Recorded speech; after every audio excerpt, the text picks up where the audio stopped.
Hey guys, we're going to drop some dimes today. We're going to talk about how to identify the right location to host your short-term rental.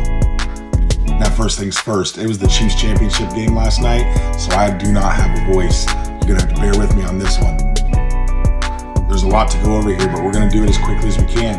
As always, if you need further insight or you want to talk about it a little bit more, you can always message me on any of the platforms, or you can send me an email at tyler@brownbearkc.com. The number one thing that you're going to want to look for is what are that city or that neighborhood's rules specifically for short-term rentals.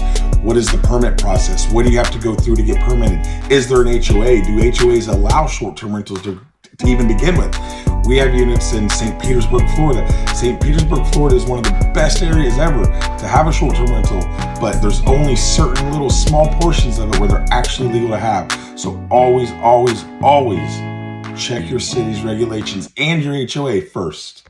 Now, I think the second most important thing after regulations and HOAs is just check out the neighborhood. Is it safe? Is it comfortable? Would your grandparents from Davenport, Iowa feel comfortable checking into that neighborhood? A lot of people, they'll get houses in areas that are still transforming and they might have a little bit of a crime problem or other issues going on, and they try to make those into short-term rentals and they do not work. Don't even try it. Now, the third thing, the third biggest thing is check AirDNA. It's free. Now, there is a paid version where you can get way more in depth. And like, if you're a professional and you really want to do it, I highly recommend it. That's what we do. But, if you just want to dabble, you kind of want to just get an idea of it, get the free version of AirDNA, see what it says that it thinks your unit will do. You can compare it with other units in the area. You just really have to learn how to read those analytics. How long have they been active? How many bedrooms are they comparative years? Kind of like a comparative market analysis that the realtors use when they're looking how to price a house. Same concept. So definitely look into some of the online options. We personally use PriceLab. Use those to figure out kind of what the unit's expected to do. Now, last but definitely not least, you need to go talk to your neighbors.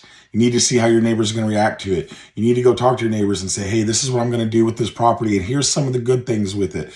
In a later video, I'll teach you kind of what to tell them, but you're going to want to tell them like, hey, I'm going to have noise monitoring sensors. I'm going to have cameras. I'm going to have a professional management company. This house is going to be cleaned 3 times a week.